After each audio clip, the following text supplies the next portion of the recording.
Assalamualaikum warahmatullahi wabarakatuh. Kembali lagi ke kajian ngaji filsafat. Pada pembahasan kali ini masih di tema tentang perempuan, yaitu perempuan yang berbicara perempuan, yaitu tentang feminisme. Nah, pada kali ini kita bertemu dengan beliau, tokoh terkenal di Indonesia, di negara kita, yaitu Ibu Kartini, Ibu R.A. Kartini. Nah, beliau ini adalah tokoh yang sangat terkenal di Indonesia, bahkan di seluruh dunia, dengan gagasan-gagasan beliau tentang perempuan. Nah, kalau kita tahu, Ibu kita Kartini itu diperingati di seluruh Indonesia pada tanggal 21 April. Lah, semua warga di Indonesia dan khususnya perempuan itu selalu memperingati hari kebanggaan, yaitu tentang perjuangan Ibu kita Kartini ketika dulu membela kaum perempuan. Lah, nanti perjuangan beliau ini sangat berat sekali ketika ingin menjunjung hak dan martabat dari kaum perempuan. Nah, sejarahnya dulu beliau hidup di 3 zaman, yaitu yang pertama zaman patriarki, yang kedua feodalisme, dan yang ketiga adalah kolonialisme, di mana ketiga-tiganya dari budaya ini sangat dibenci oleh Ibu kita Kartini. Jadi katanya beliau, budaya-budaya itulah yang menurutnya itu menindas kaum perempuan, dimulai dari patriarki, feodalisme, dan kolonialisme. Lah, itulah yang mengakibatkan Kartini ini mempunyai semangat yang membara ketika berbicara tentang perempuan, dan beliau merasakan sendiri dalam kehidupannya. Nah, nanti kita belajar sama-sama apa sih gagasan-gagasan beliau tentang perempuan, dan bagaimana beliau itu sangat konsisten dengan pemikiran-pemikirannya, di mana beliau hidup di 3 zaman sekaligus. Dan ketika itu beliau sangat konsisten dengan perjuangannya. Beliau berani melawan siapapun yang tidak membela kaum perempuan. Lah, mari kita bahas gagasan-gagasan beliau. Siapa tahu kita bisa mengambil hikmah dari situ. Mungkin teman-teman ada yang belum tahu tentang gagasan dari Ibu kita Kartini, khususnya bagi perempuan. Nah, di sini yang pertama ada gagasan beliau itu tentang perempuan Jawa. Nah, ini ditulis melalui surat yang ditulis oleh Kartini. Jadi apa kata beliau? Katanya beliau, perempuan Jawa itu ia harus setia kepada laki-laki, mencintai suami, terampil dalam pekerjaan, perempuan pandai berdandan dan merawat diri, sederhana, pandai melayani kehendak laki-laki, menaruh perhatian kepada mertua, dan gemar membaca buku-buku yang berisi nasihat-nasihat. Nah, ini asumsi dari Ibu kita Kartini bahwa katanya beliau, perempuan Jawa yang baik itu adalah ia harus setia pada laki-laki. Terus ketika sudah menikah harus mencintai suami, bisa terampil dalam pekerjaan apapun, bisa melakukan aktivitas apapun. Nah, terus pandai merawat diri, sederhana, dan pandai melayani kehendak laki-laki. Terus menaruh perhatian kepada mertua. Jadi perempuan itu sebenarnya memiliki banyak peran di situ. Ternyata kalau kita pahami kalimat dari Ibu kita Kartini ini, banyak sekali peran perempuan di sini. Dan yang terakhir katanya itu harus gemar membaca buku-buku yang berisi nasihat di situ. Lah inilah yang digaungkan, yang digemakan oleh Ibu kita Kartini kepada kaum perempuan. Karena memang pada zaman dahulu kaum perempuan itu merasa terpenjara di situ, dikarenakan latar belakang budaya, dikarenakan latar belakang zaman di situ, hidup di zaman patriarki, feudalisme, kolonialisme, di mana semua tata sistem pemerintahannya itu, tata sistem tentang negaranya itu selalu menindas kaum perempuan. Tata aturannya selalu membuat perempuan itu merasa susah di situ. Lah makanya gagasan awal Ibu kita Kartini yaitu membahas tentang perempuan Jawa. Jadi katanya beliau, perempuan Jawa itu harus mampu melakukan segala aktivitas apapun. Jangan takut dengan latar belakang budaya di situ. Harus benar-benar kritis, katanya beliau. Terus di samping itu, awal dari kehidupan beliau itu dipenuhi dengan kegelisahan. Nah, salah satunya ini kegelisahan beliau itu yang sangat dikhawatirkan pada zaman dulu. Yang pertama itu adalah ketidakberdayaan dari perempuan. Jadi perempuan itu loh, ketika sudah dihadapkan dengan zaman seperti itu tidak bisa melakukan hal apa-apa. Di situ kaum perempuan merasa seperti terpenjara dan tidak bisa melakukan apapun di situ. Nah, ini ada surat yang ditulis dari beliau. Beliau ungkapkan apa yang dirasakan dalam kehidupan masyarakat. Jadi katanya beliau, satu-satunya jalan bagi gadis Jawa, terutama bagi kalangan ningrat, adalah sebuah perkawinan. Tetapi apa yang terjadi dengan perkawinan yang mula-mula oleh Tuhan itu ditentukan sebagai tujuan tertinggi bagi wanita? Perkawinan yang semestinya merupakan panggilan suci telah menjadi semacam sebuah jabatan yang harus dikerjakan dengan syarat-syarat yang merendahkan dan mencemarkan bagi wanita-wanita kita. Atas perintah bapak atau paman atau kakaknya, seorang gadis dipaksa harus siap untuk mengikuti seseorang laki-laki yang tidak pernah dikenalnya, yang tidak jarang telah mempunyai istri dan anak-anak. Pendapatnya tidak ditanya, jadi ia harus menurut saja. Nah, ini sebuah kegelisahan yang dirasakan Ibu kita Kartini yang diungkapkan dalam surat. Jadi pada zaman dahulu ternyata jalan satu-satunya ketika wanita itu sudah istilahnya sudah memasuki usia yang dianggap sudah pantas untuk melakukan sebuah pernikahan, ya sudah, pilihannya hanya satu, yaitu perkawinan. Jadi dan di situ wanita dipaksa untuk kawin dengan laki-laki yang tidak dikenalnya. Kan itu dijelaskan oleh Ibu kita Kartini, di mana mula-mula oleh Tuhan itu perkawinan itu dijadikan tujuan tertinggi bagi wanita, di mana perkawinan yang semestinya itu merupakan panggilan suci, akan tetapi dalam masyarakat itu menjadi sebuah semacam jabatan. Jadi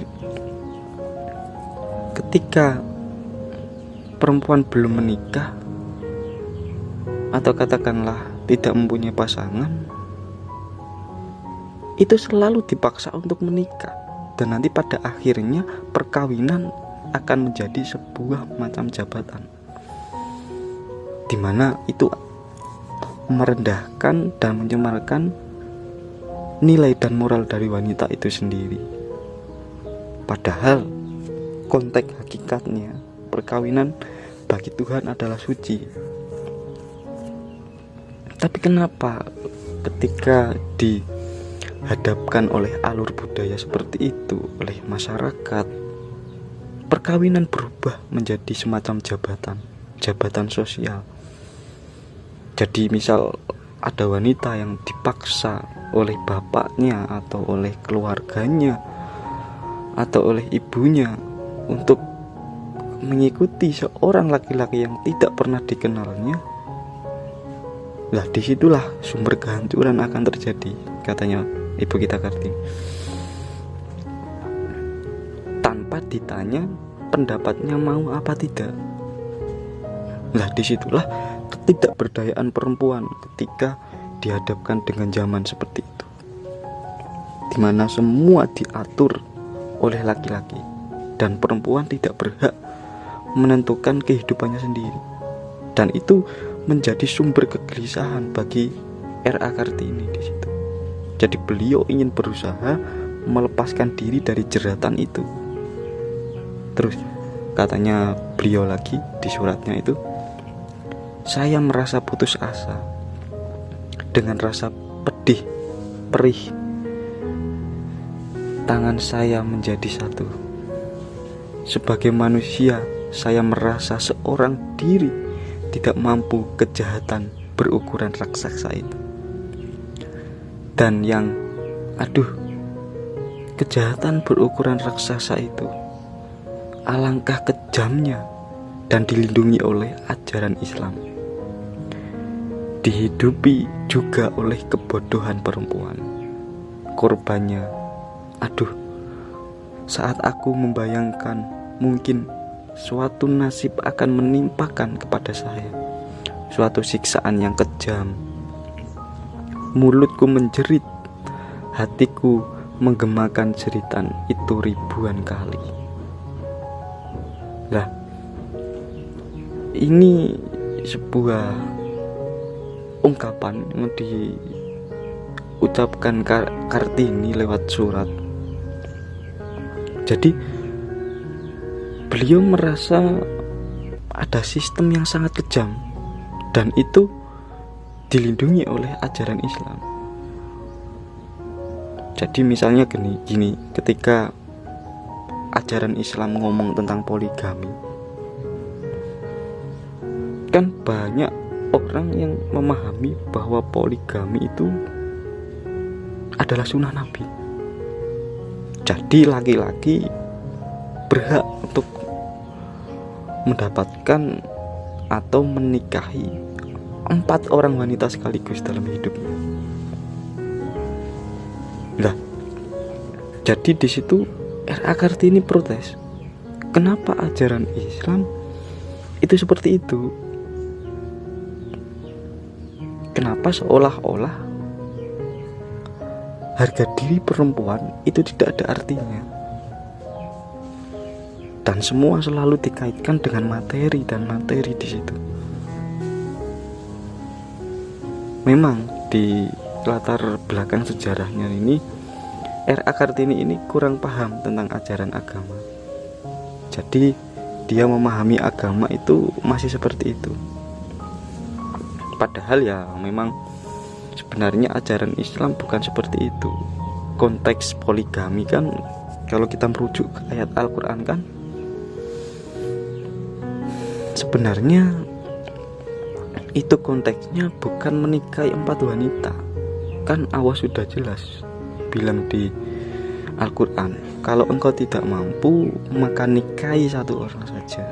Itu kan sebuah ultimatum kepada manusia, bahwa sebenarnya konteks poligami itu bukan menikahi 4 wanita, bukan seolah-olah laki-laki itu mendapatkan hak 4 wanita dalam hidupnya, bukan seperti itu.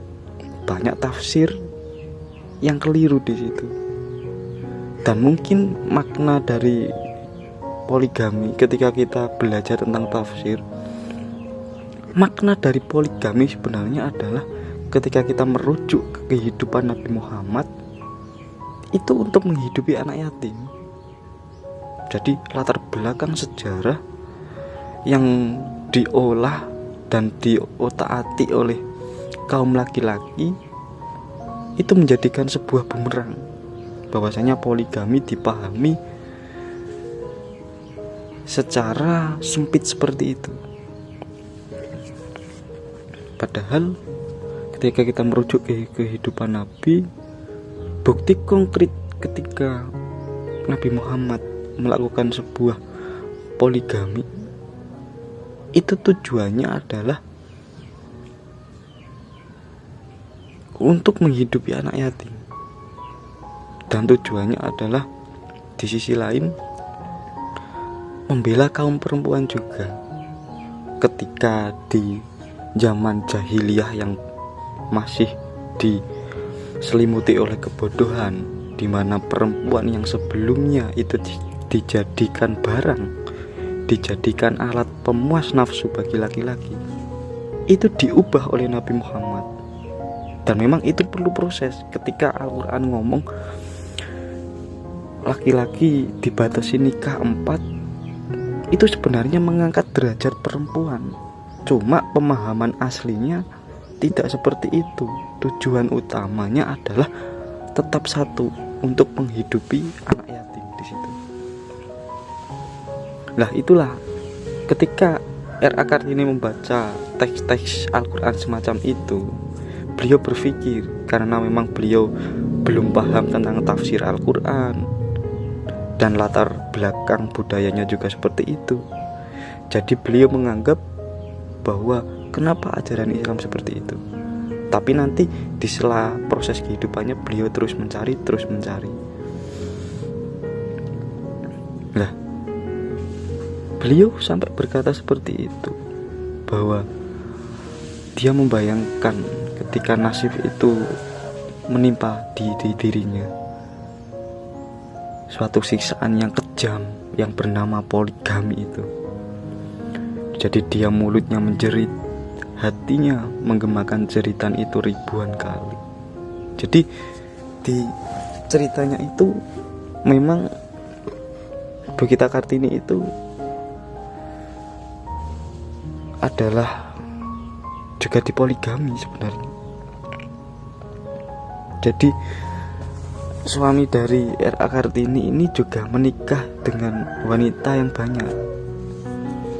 Makanya dia mengkritik habis-habisan tentang poligami. Kenapa kok kaum laki-laki berpikirnya terlalu sempit di situ, mengartikan poligami itu dengan seenaknya sendiri, tanpa memikirkan perasaan dari perempuan. Bagaimana mungkin perempuan ketika sudah dinikahi dan besoknya dia mencari wanita lain dengan atas dasar poligami, dengan atas dasar sunnah Nabi, itu menurut R.A. Kartini sangat kejam. Itu adalah sebuah siksaan yang sangat nyata, dan dia ingin menghilangkan itu dari masyarakatnya. Nah, itulah yang dialami R.A. Kartini di zaman kehidupannya. Jadi perempuan benar-benar tidak berdaya di situ. Satu-satunya orang yang nantinya akan merubah itu semua adalah perempuan itu sendiri. Jadi harus ada sosok yang mengerti perasaan perempuan. Dari situlah beliau berjuang mati-matian untuk membela kaum perempuan. Terus yang kedua, kegelisahan dari R.A. Kartini itu tentang keadaan rakyat di situ. Jadi pada zaman dahulu memang keadaan rakyat sangat mengenaskan. Jadi katanya beliau, apa sih sebab orang Jawa itu menjadi begitu miskin? Pemotong rumput yang tiap hari penghasilannya hanya 10 atau 12 sen terkena pajak pencaharian. Untuk tiap ekor kambing atau domba yang disembelih harus dibayar pajak 20 sen. Demikianlah penjual sate yang tiap hari menyembelih 2 ekor kambing harus membayar setiap tahun sebanyak 144 gulden. Lalu berapakah penghasilan mereka? Hanya cukup untuk hidup saja. Orang tidak boleh berada di bawah garis kemiskinan. Jadi beliau mencemaskan keadaan rakyat, di mana dulu ada yang namanya kerja rodi, kultur stelsel. Jadi sistem dari kerja rodi itu rakyat dipaksa sedemikian rupa untuk bekerja, tapi ketika mendapatkan gaji itu masih terkena pajak atau bahkan tidak digaji sama sekali. Itulah sistem kerja rodi. Jadi ada apa sebenarnya dalam negara kelahiranku ini? Kenapa keadaannya seperti ini? Dan parahnya rakyat tidak mau melawan di situ. Kan ini katanya RA Kartini kan itu tegas sekali beliau ngomong. Jadi orang itu sebenarnya tidak boleh berada di bawah garis kemiskinan, atau minimal pas garis kemiskinan. Jangankan itu, di bawah garis kemiskinan saja tidak boleh. Jadi karena apa katanya beliau? Karena agar punya kesempatan aktivitas yang lain untuk merubah hidupnya di situ. Jadi ayolah, katanya beliau, sama-sama membangun sebuah peradaban yang bagus di situ. Terutama peran perempuan. Jangan memandang perempuan itu hanyalah orang di bawah laki-laki. Jangan menganggap perempuan itu manusia yang derajatnya di bawah laki-laki. Itu tidak benar katanya RA Kartini. Makanya nanti beliau memperjuangkan itu yang dikenal dengan feminisme Indonesia. Jadi sebenarnya kita punya tokoh hebat loh di situ. Dan sampai hari ini, sampai detik ini, setiap tahun, setiap bulan April tanggal 21 itu diperingati. Jadi itulah gagasan-gagasan dari RA Kartini ketika berbicara tentang perempuan.